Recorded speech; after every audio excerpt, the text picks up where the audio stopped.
আসসালামু আলাইকুম football fans.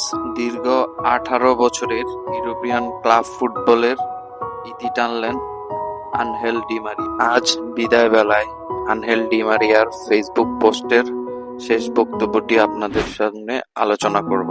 আজ ঘরে ফেরার সময় হয়েছে। আমার ইউরোপিয়ান ক্যারিয়ার শেষ। অনেক বছর কেটে গেছে, অনেক ক্লাবের সাথে চলা শেষ হয়েছে। আমি বিদায় নিচ্ছি অনেক অবিস্মরণীয় অভিজ্ঞতা নিয়ে। ইউরোপে ছিলাম 18 বছর, যেখানে আমি শুধু দারুণ শহরগুলোতে থাকিনি, বরং সাধারণ অনেক মানুষের সঙ্গে থেকেছি। আমি এমন অনেক বন্ধুর সঙ্গে ছিলাম যাদের আমি চিরকাল হৃদয়ে ধারণ করি। জীবনের প্রতিটি মুহূর্ত আমাকে গড়ে তুলেছে আজকের আমি।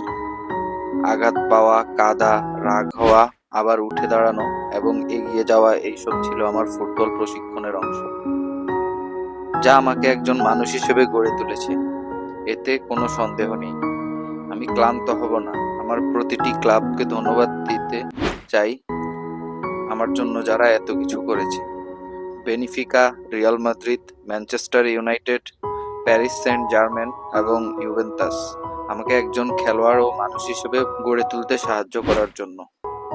প্রতিটি ক্লাবেই আমি সৌভাগ্যবান ছিলাম। ভালো সতীর্থ স্টাফদের, রাঁধুনি, সহকারী ডাক্তার, যাদের আমরা দেখি না কিন্তু যারা বিরলভাবে আমাদের সাহায্য করেন।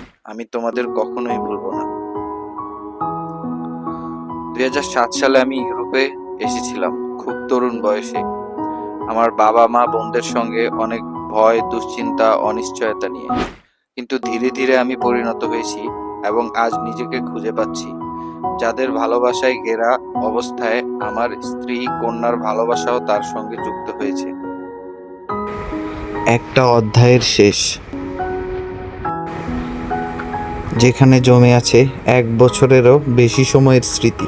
স্মৃতিগুলোকে পরম যত্ন করে নিয়ে যাচ্ছেন লাতিন আমেরিকার রাজপুত্র আনহেল ডি মারিয়া। শুভ বিদায় আনহেল ডি মারিয়া। শুভকামনা রইল পরের অধ্যায়ের প্রতি।